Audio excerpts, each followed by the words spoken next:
My name is Megan. I am 32 years old, and until last Thanksgiving, I believed I was the dutiful daughter who quietly kept the lights on in a home that never truly saw me, the reliable figure in the corner of every family photo, the one who wrote checks while everyone else wrote stories about how family sticks together, even when the sticking looked a lot like taking. The night my father disowned me at the dinner table in front of our relatives didn't come out of nowhere. It was the final splinter from a beam that had been groaning under weight for decades. And if you really want to understand how I went home after that and methodically shut off every bill, service, and system I had funded for 8 years, you have to start in Grand Rapids, Michigan, in a modest house on a quiet street where my parents, Eleanor and Richard, raised two children as if one was a crown prince and the other a dependable employee. Because from the time I was 7, I learned how applause could be rationed and how love can be measured by who gets the bigger bedroom, the newer shoes, the louder cheers. Jason, 3 years younger, basked in warm, relentless approval. He brought home a C and rolled a brand new bike into the driveway like a parade float, while my straight A report card earned a distracted pat on the head and a breezy, "Keep it up." And I did keep it up. Through middle school concerts where my solo was met with polite claps while his off-key trumpet got dad to his feet. Through high school where I was the first to wake up, the last to sleep, the one who remembered dentist forms and soccer permission slips and the quiet throb of being necessary but never remarkable. The summer I turned 18, Dad lost a job he'd held at the auto plant for 20 years, and our kitchen table disappeared under late notices. Mom's part-time receptionist paycheck was a thimble in a drought, and while Jason remained in the soft focus of high school, I stood at the threshold of college with a calculator in one hand and a future mortgaged to loans in the other. I signed my name on promissory notes until my signature felt like a rubber stamp, then stacked 3 part-time jobs to keep the promises I'd made to myself. Mornings slinging eggs and coffee at a diner that smelled like syrup and fatigue. Afternoons shoving books at the campus library with a hush felt like mercy. Nights bent over data entry with my dorm window reflecting a girl who was always tired. 3 years later, when it was Jason's turn to start college, money appeared like magic tricks. My parents took out a second mortgage, relatives whispered investment, and I bit the inside of my cheek and kept working, because I had learned that fairness is not a family value everywhere. Somehow I graduated anyway, a computer science degree in one hand and a batch of survival skills in the other. Then spent 6 hungry months chasing interviews in Detroit until a tech firm finally said yes, and a salary with more zeros than I'd ever seen settled into my bank account like a sunrise I didn't trust yet. And for a brief season, I exhaled, bought groceries without checking my balance 3 times, and let myself imagine a future that wasn't an emergency plan. But the calls started almost immediately. Soft at first. "How's the job, honey?" Then heavier. "The mortgage is tight this month. The electric came early. The car needs brakes." And I loved them and I felt guilty and I told myself kindness means action. So I paid one bill, then another, told myself it was a bridge. Told myself bridges are temporary until one day you realize you're living on one. And without a single formal conversation, the arrangement ossified into duty. 800 for the mortgage, 400 for utilities, 600 for car payments, the phone plan, the internet, the cable, the streaming platforms Mom said made evenings feel less lonely, the insurance, the surprise repairs, the just for now that lasted years. And every time I tried to talk about boundaries, another fire seemed to leap up. Late fees, medical co-pays, a broken water heater, until it felt cruel to say no. So I kept saying yes, and my own plans thinned out into the margins. Meanwhile, Jason collected business ideas the way some people collect souvenirs. Dropshipping electronics that fizzled after 6 months. A food truck dream that never purchased a truck. A crypto investment club that burned $15,000 he convinced our parents to chip into.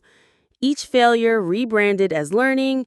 Each pivot applauded as vision.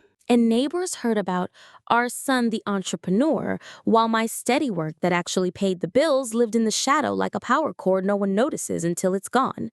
My best friend Lauren, who met me back in the campus coffee shop years earlier and had watched this dynamic from the bleachers, poured us 2 glasses of red one Thursday and said the thing I couldn't say to myself.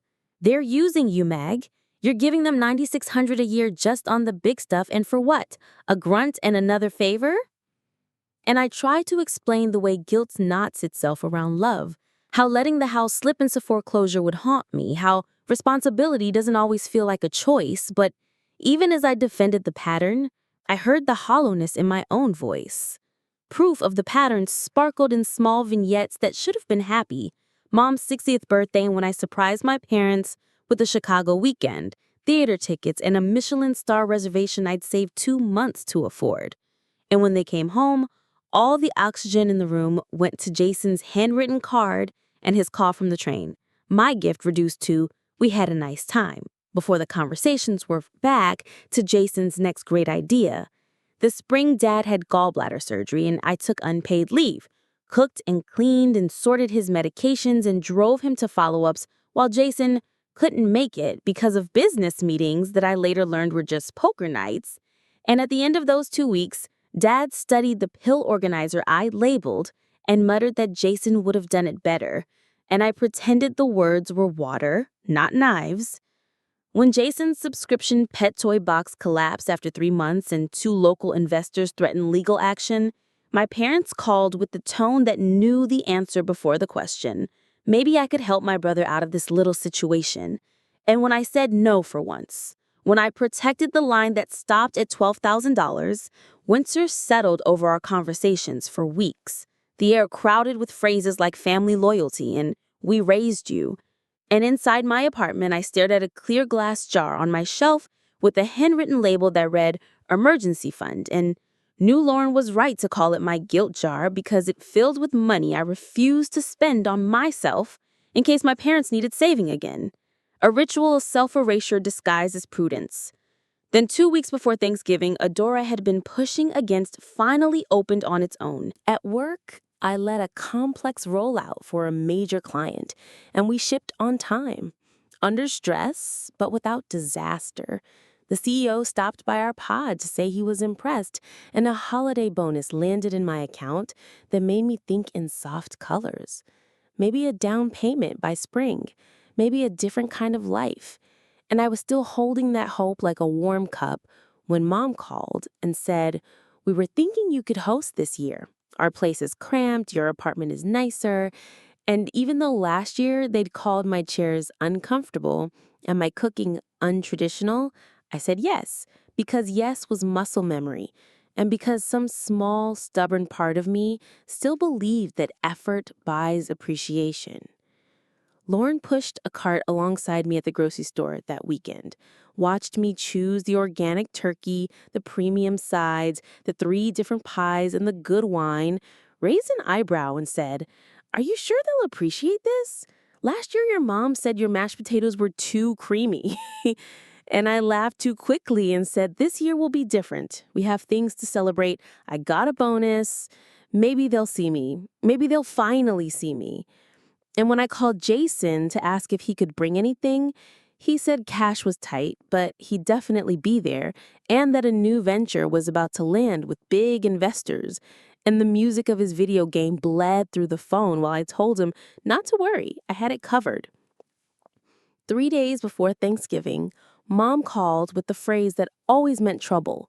"We've been thinking," and suggested moving dinner back to their house because Aunt Barbara wanted to see the place and Dad preferred holidays at home. And I stared at the fridge I'd already stocked and the autumn table runner I'd just bought and said I'd already prepped so much. And she said cheerfully I could just bring it all over. It would be cozier. So I repacked effort into containers and pretended the detour was part of the plan.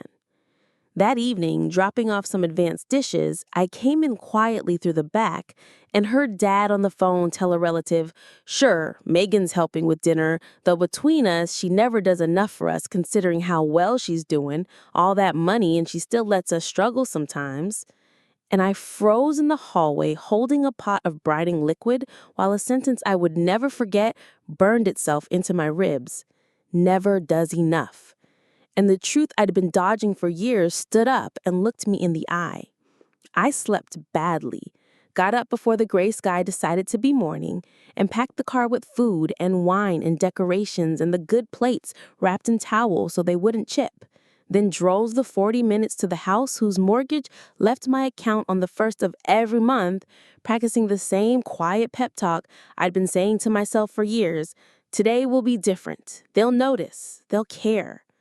Pulled up to the curb, turned off the engine, took 3 deep breaths, reached for the first heavy grocery bags, and walked toward the front door, not yet knowing that before the day ended, a word I had worn like a name would shatter, and I would finally stop paying for a love that never once paid me back. Dad opened the door after my third knock, and instead of greeting me, his eyes flicked past the bags, straining my arms to the car in the driveway. And the first thing he said was, "You're blocking the space Jason will need when he gets here." I forced a smile, told him I'd move it after unloading, but the sting landed anyway.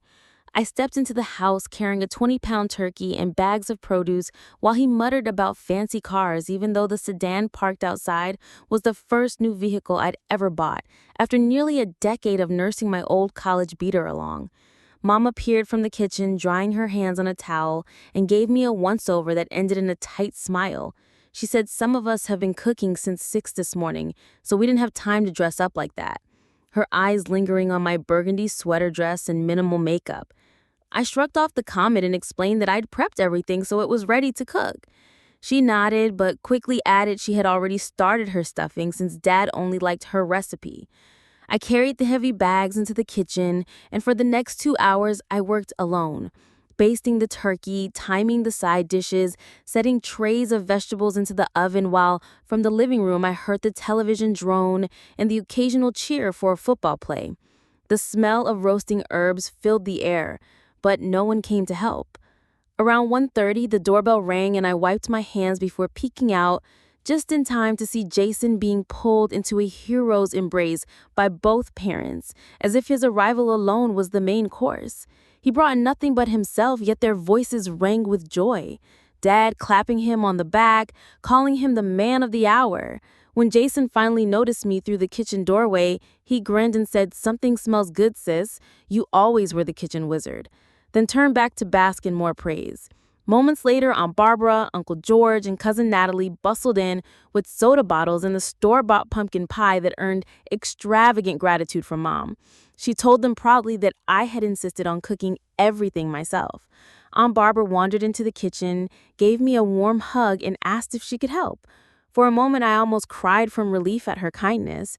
Asked her to help set the table with the good china I had washed earlier. And as she laid out the plates, she chatted about her community garden and Natalie's college classes. It was the first genuine conversation of the day. By 3 o'clock, the table groaned under a perfect Thanksgiving spread. The golden brown turkey, the mashed potatoes rich and creamy, the roasted vegetables glistening with olive oil, the homemade cranberry sauce, the pies cooling on the counter, both traditional and oyster stuffing despite Mom's earlier jab. Dad carved the turkey, muttering that it looked a bit dry. Mom commented that she usually covered hers with butter before roasting. I bit my tongue, knowing I had basted it with herb butter or morning. Dad sipped the wine I had splurged on and called it too sweet. Jason gulped his second glass and said, "Free booze is the best kind," and they all laughed. I sat at the far end of the table while Jason sat between our parents at the head, like royalty. Dad prayed before the meal, thanking God for Jason's safe return, health, and family, but never mentioned my efforts. We began to eat, and for a moment, I let myself believe the food might speak for me. But when Uncle George asked politely about my job and I explained I was a senior software developer who had just led a project that earned my company a major contract, Dad cut in. "So you fix computers when they break?" "No, Dad, I designed the systems that run them," I clarified. But before I could continue, Mom pivoted the attention back to Jason, urging him to share his latest idea with the family. And just like that, my achievement disappeared under the weight of his fantasy. He launched into a speech about a revolutionary fitness app that would change home workouts forever. He bragged about meetings with investors that didn't exist and calculated that he only needed $40,000 to get started. Mom's eyes shone with pride. Dad called him an entrepreneur, while I quietly ate the turkey that wasn't dry at all. When I cautiously asked Jason what made his app unique in a saturated market, he rolled his eyes and accused me of trying to steal his idea. Mom sighed and told everyone I was raining on Jason's parade. I insisted I was only being realistic given his 3 failed ventures in as many years, but Jason snapped that I was jealous and couldn't stand that Mom and Dad supported his ambitions. The word support lodged in my chest. And before I could stop myself, I said, "Do you know who has actually been supporting Mom and Dad for the past 8 years? Me. The mortgage, the utilities, the car payments, all of it. $9,600 a year." The table fell silent. Aunt Barbara's fork clinked against her plate. Natalie stared at her dessert. Dad's face darkened and he said, "We do not discuss family finances in front of guests." But I couldn't hold it in anymore. I told them if they invested in Jason's fantasy with their dwindling retirement savings, they would lose everything. And who did they think would be expected to pick up the pieces? Dad's jaw tightened. Mom protested weakly that it wasn't fair, but I laid it all out. The loans I worked off alone, the bills I paid every month while Jason got tuition gifts and applause, the gratitude I had been waiting for that never came. I finished with the truth that if they risked their future on another one of Jason's failures, I could not and would not increase my support. Dad's hand slammed the table, rattling plates and glasses, his face red as he roared, "Get out. Paying bills does not make you family." The words cut deeper than any insult he had ever spoken. Mom leaned in and whispered, just loud enough for all to hear, "You've always been jealous of your brother, always difficult, always ungrateful." Something inside me finally stilled. I placed my napkin beside my plate, stood and said quietly, "Then let him pay the $9,600. Without another word, I walked to the closet for my coat. Dad shouted after me, telling me not to bother coming back for Christmas. Aunt Barbara tried to reason with him, but his eyes were hard with years of resentment. I slipped on my coat. Natalie followed to the hallway, asked softly if I was okay to drive. I nodded, thanked her, and stepped out into the cold night air. My car, the fancy one they mocked, waited at the curb. And as I slipped behind the wheel, tears blurred the windshield. I drove without destination until I reached Riverside Park, where the Grand River ran black under the winter sky, and sat on a bench clutching my keys. My phone buzzed with a text from Lauren. "How's the family circus?" I didn't text back. I called her sobbing until the words tangled in my throat. She told me to stay put, and 20 minutes later, her headlights appeared. She sat beside me, listened as I spilled everything, every insult, every dismissal, every number I had carried alone. And when I was done, she squeezed my shoulder and said what I couldn't say myself. "They've been taking advantage of you for years, and tonight they told you exactly what you mean to them. Now it's time to believe them." Lauren's words rang in my ears the whole drive back to my apartment. She told me it was time to take back my power, and though my hands shook on the steering wheel, I knew she was right. When I walked into my place that night, the silence felt heavier than usual, like the walls were waiting for me to finally notice how empty I had kept my own life while I filled everyone else's. I sat at my desk, opened my laptop, and began to calculate what I had really given my parents over the years, line by line. The numbers stared back at me. $800 every month for the mortgage, $400 for utilities, $600 for car payments, $180 for auto insurance, $120 for the family phone plan, $150 for internet and cable, $45 for streaming services, an average of $200 in emergency extras, all adding up to nearly $2,500 a month, almost $30,000 a year. I had thought it was $9,600 because that was just the mortgage, utilities, and car payments. But the truth was far worse. I had handed them close to $250,000 in 8 years, money that could have bought me a house, money that could have built me a future. Instead, it was swallowed by a black hole of entitlement and never once repaid with gratitude. The realization made me dizzy. As I scrolled through bank statements, I remembered Dad's voice booming, "Paying bills does not make you family," and Mom whispering, "You've always been jealous of your brother." The contempt in their voices crashed against the spreadsheet on my screen, and something inside me hardened. I moved from the spreadsheet to my accounts and started dismantling the web I had spun around them. First, the mortgage autopay was canceled, then the utilities, then the car payments, insurance, phone, internet, each one gone with a few keystrokes. I sent formal emails transferring responsibility back to their names, effective immediately. Then I turned to the streaming services. I changed the passwords, removed their devices from the accounts, then to the smart home system I had installed after a neighbor's break-in. The cameras, the thermostats, the locks, all of it linked to my credit card. With a few clicks, I wiped my information and shut it down, backing up the settings for myself before disabling their access. With every confirmation email that arrived in my inbox, I felt lighter. This wasn't revenge, it was liberation. For 8 years, I had equated giving with love.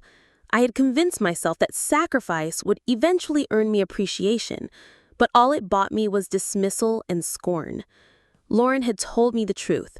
Some people are simply incapable of gratitude, and the longer you wait for it, the more it drains you. At 11:30, I closed the last account and leaned back in my chair, breathing like someone who had been underwater for years and finally broken the surface. I wrote a brief note to my HR department requesting a week of personal leave, citing a family emergency. Then I texted Aunt Barbara apologizing for the scene at dinner and explaining that what happened was the result of years of imbalance and that I needed time away from my parents to reevaluate my relationship with them.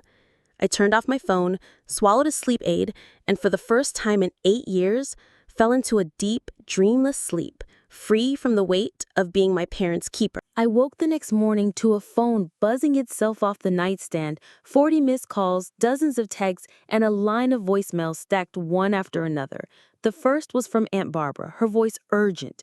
"Megan, call me back as soon as you get this. There's a situation at your parents' house. They woke up to everything shut down, the alarm going off, they couldn't reset it because the password changed. Your dad called the police. They're there right now. Please call me." The next message was from Jason, full of fury. "What the hell did you do? The car got repossessed this morning. I was supposed to drive to a meeting. Now I'm stranded. Fix this now." Then came my mother's voice, shifting tones with every voicemail. At 7:30 sharp, anger. "Megan Ann Morris, you call us back right now and explain these accounts."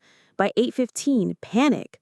"The mortgage company called. They said the payment was canceled. Is this a joke?" By 8:45, manipulation.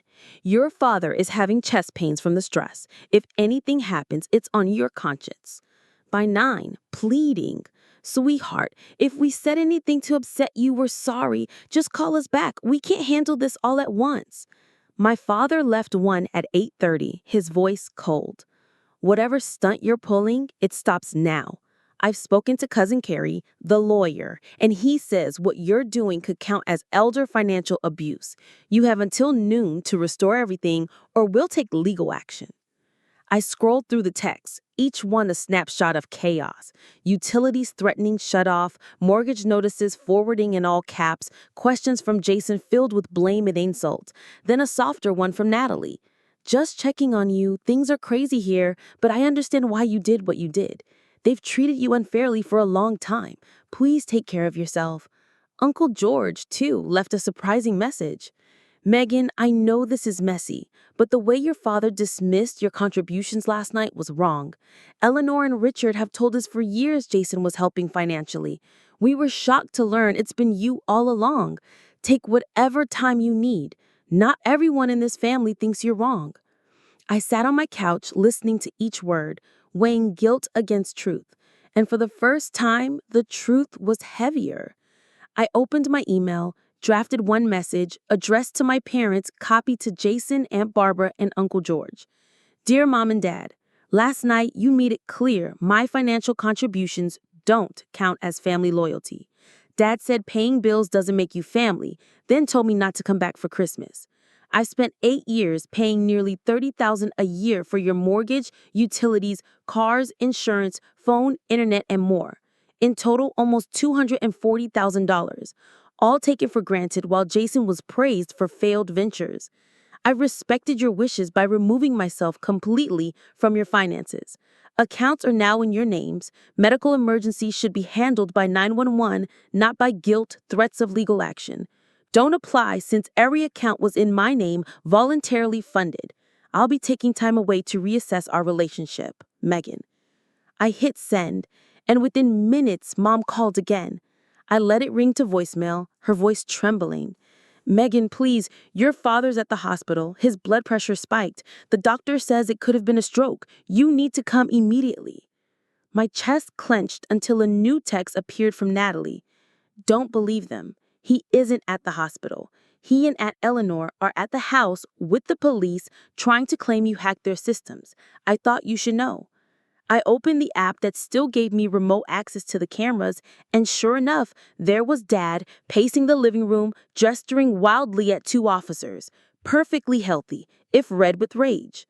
The manipulation was staggering. I texted Natalie, "Thank you," then set the phone down. My parents weren't panicked about survival. They were panicked about losing control. And for the first time, I wasn't going to give it back. The hours that followed were a blur of messages, alternating between fury and desperation. Jason fired off texts dripping with venom, accusing me of destroying the family, of humiliating Mom and Dad in front of police, of leaving them without basic necessities. He ended one with, "This is your mess. Fix it," while Mom switched between begging and blaming. 1 minute saying, "We can't pay the bills without you." The next hissing, "If anything happens to your father, it's on your conscience." Dad stayed cold and sharp, his words legalistic, promising consequences if I didn't restore everything by noon. But noon came and went, and nothing happened, except the silence of my refusal to answer. I typed and deleted a dozen responses before finally sending a single word reply, "No," and then turned off my phone for the rest of the day. When I turned it back on that evening, the storm had slowed slightly. There were still dozens of notifications, but the edge of panic had dulled into resignation. Aunt Barbara updated me gently that they had dipped into their retirement savings to get the utilities reinstated and to make the mortgage payment. Jason had moved back into their house temporarily, but true to form, he contributed nothing except complaints. She said it felt less like help and more like another burden. Natalie continued to check in on me, sending quiet encouragements without pressure, telling me she admired my strength. Even Uncle George called again to say I had done what he always hoped someone in the family would do, draw a line that Eleanor and Richard couldn't cross anymore. Meanwhile, I tried to focus on myself. For the first time in years, I scheduled an appointment with a therapist specializing in family trauma. I went for long walks without my phone buzzing with demands. I slept through the night without dreaming about overdue bills. I cooked simple dinners for myself and ate them in peace, discovering that silence could be healing, not suffocating. The guilt jar in my living room sat empty for once, and instead of filling it, I tucked the cash into a savings account under my own name, labeled Future, not Family. By the end of the week, I felt something I hadn't felt in years: clarity. My parents were not collapsing without me. They were adapting. They were angry, they were loud, but they were still alive, still capable. And the only difference was that I was no longer the silent lifeline feeding them from the shadows. For the first time, the balance of power had shifted, and I began to wonder what my life might look like if I never shifted it back. Christmas approached with an email from Mom. Subject line, "Family Emergency Meeting." She announced they would host dinner at their house and expected everyone to attend so that we could put this unfortunate Thanksgiving incident behind us. Reading it, I felt my jaw tighten. There was no apology, no acknowledgement of what had been said, no recognition of the years I had carried them, just a demand disguised as an invitation. Jason followed up with a text dripping with guilt. "Mom and Dad might lose the house by January if you don't help. Is that what you want to see, your own parents homeless because of your pride? This is on you, Megan." I showed Lauren during one of our weekly dinners, and she shook her head. "Classic triangulation," she said. They still believe their financial mess is your responsibility. Not once have they apologized, not once have they thanked you. They've only demanded, threatened, and pretended nothing happened. She was right, and for the first time, I didn't feel the need to argue back. The weeks turned into months, and slowly the storm of messages dwindled. Aunt Barbara invited me to Sunday dinners without my parents. Natalie sent check-in texts that made me feel less alone. Even Mom's sister Diane reached out privately to tell me she had always seen the favoritism that defined our house when I was a child. It was like doors opening that I hadn't known existed, small reminders that not everyone shared my parents' blindness. I poured my energy into therapy, into work, and into rebuilding the self I had buried under duty. My therapist urged me to journal, and as I filled notebook pages with years of unspoken hurt, I began to untangle the knots in my chest. I started meditating to quiet the panic that used to flare whenever my phone rang, and I found myself sleeping deeply at last.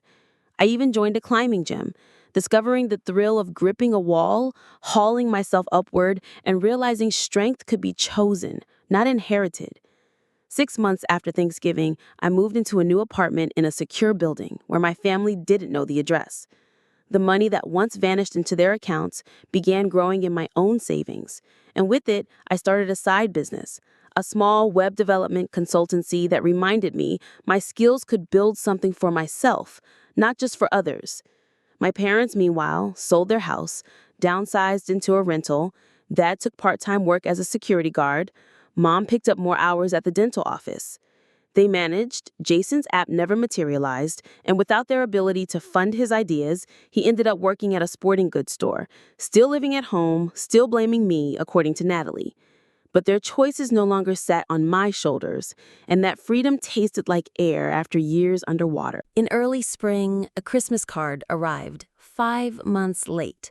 The front, a generic snowy village, the inside, a printed greeting with a handwritten note in Mom's script.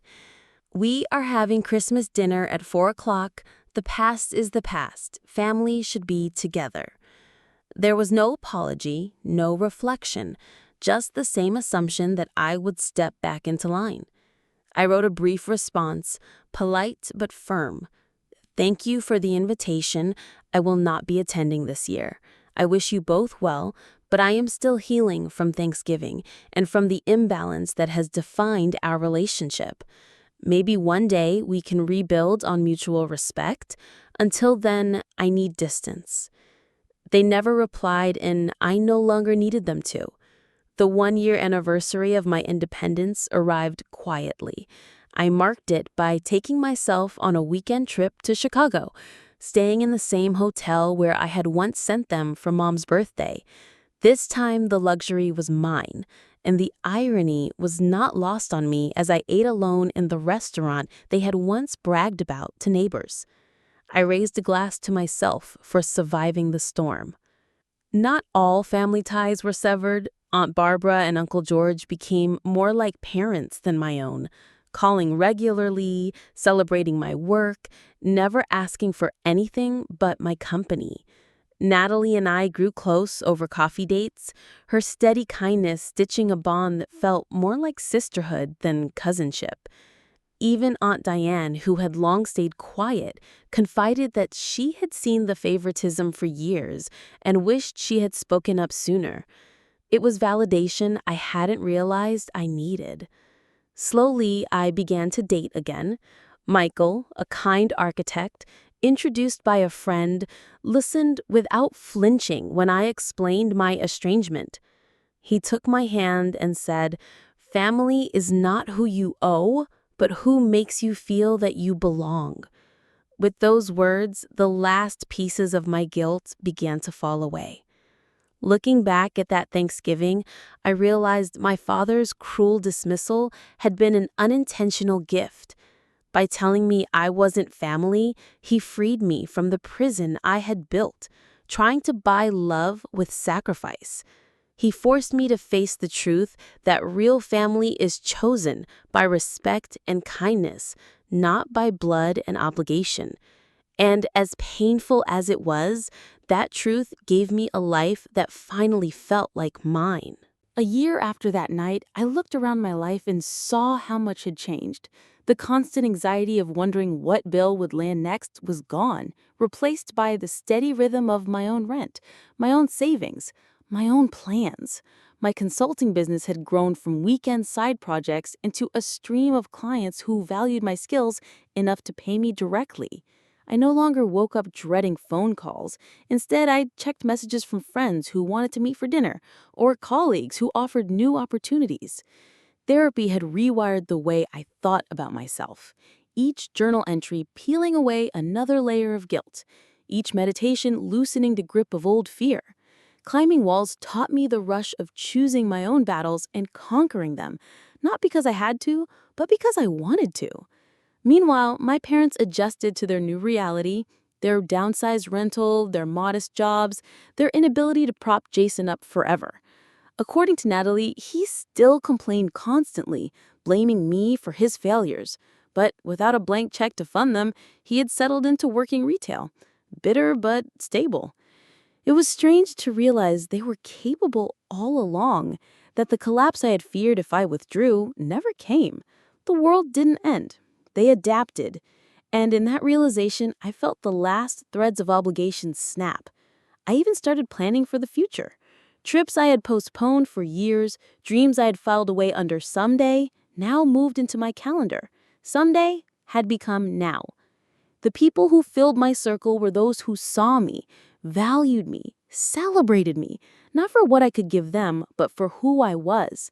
And each day I learned a little more that freedom is not the absence of family, but the presence of the right kind of family. On the anniversary of that Thanksgiving, I lit a candle in my apartment, not as a memorial to what I had lost, but as a quiet celebration of what I had gained: peace, autonomy, and the ability to decide who earned space in my life. Aunt Barbara and Uncle George invited me for dinner that weekend, and I went without hesitation. Their home felt warm, not because of expensive things, but because I was welcomed simply for being myself. Natalie hugged me at the door and whispered, "I'm proud of you. You taught me it's okay to set boundaries." And her words sank deeper than she knew. Aunt Diane called later that week, telling me again how she had watched for years the way my parents favored Jason, and how she wished she had spoken up sooner. And though she couldn't change the past, she wanted me to know she always saw me. Those acknowledgments became bricks in the foundation of a new identity, one where I was not invisible, not just a wallet, not second place to my brother. I was Megan, with a thriving career, a growing business, friends who cheered my victories, and family members who finally said aloud what I had always needed to hear: that I mattered. The shift was profound. Instead of waiting for my parents' approval, I built a life where it was no longer required. Instead of financing their dreams, I invested in my own. I took weekend trips to cities I had always wanted to see, tried foods I had once denied myself because money was reserved for emergencies. I signed up for a photography class, bought my own climbing gear, treated myself to small luxuries that reminded me it was okay to enjoy, not just endure. Slowly, the scars of years of dismissal began to fade, replaced by a sense of worthiness that no one could revoke, not even the people who had given me life but withheld their love. Looking back now, I see that the night my father told me paying bills does not make you family was not just cruelty. It was the truth I needed to hear, because in that moment, I realized I had been trying to purchase acceptance that was never for sale.